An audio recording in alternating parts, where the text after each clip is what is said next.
Только президент смог своими действиями остановить этот хаос и сохранить государство. Это нужно отметить.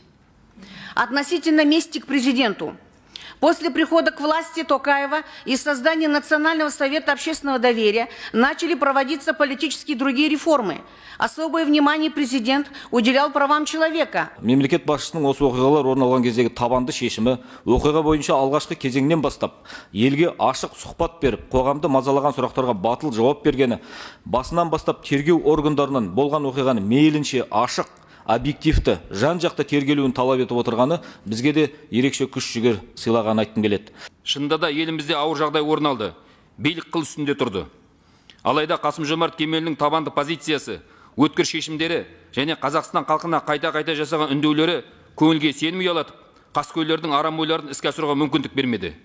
Мемлекетті хаосқа жібермеген басшыны көзі ашық, көңілі ояу адам бағалай білу керек. Жағынайын деп айтып отырғаным жоқ. Қасы шындығы біреу.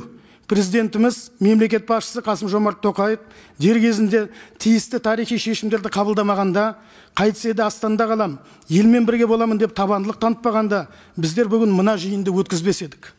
Шынын айтайық, бұндай тарихи шешімдерді президент Тоқаев жеке дара қабылдады. Ең бастысы, сол үшін орасан зор жауапкершілікті де мойнына жеке дара артты.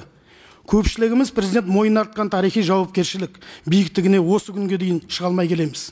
Көпшілігіміз президентті алдыға шығарып, өзіміз тығылып жасқанып қалдық. Әншейінде пиардың пиязын аршыған, той садақадан, жиналыстан қалмайтын, кез келген мінберді ерттіп мініп алатын мен деген мемлекеттік қайраткерлеріміз, серкелеріміз үндемей болып қалды. Ел басында күн туған ауыр сынақта Тоқаев мемлекет басшысы және бас қолбасшы ретінде мемлекетті сақтап қалды. Қазір шындық тек президенттен ғана естілудеміз. Енді осы сағаттарда мемлекет басшысы Қасым-Жомарт Кемелұлы Тоқаев шұғылда жігерлі шешімдер қабылдап, елді осындай ауыр соққыдан алып шықты. Уақыт өте келе бұл елдік пен тұтастықты сақтап қалу үшін жасалған бірден бір дұрыс қадам екенін біз енді түсініп келе жатырмыз.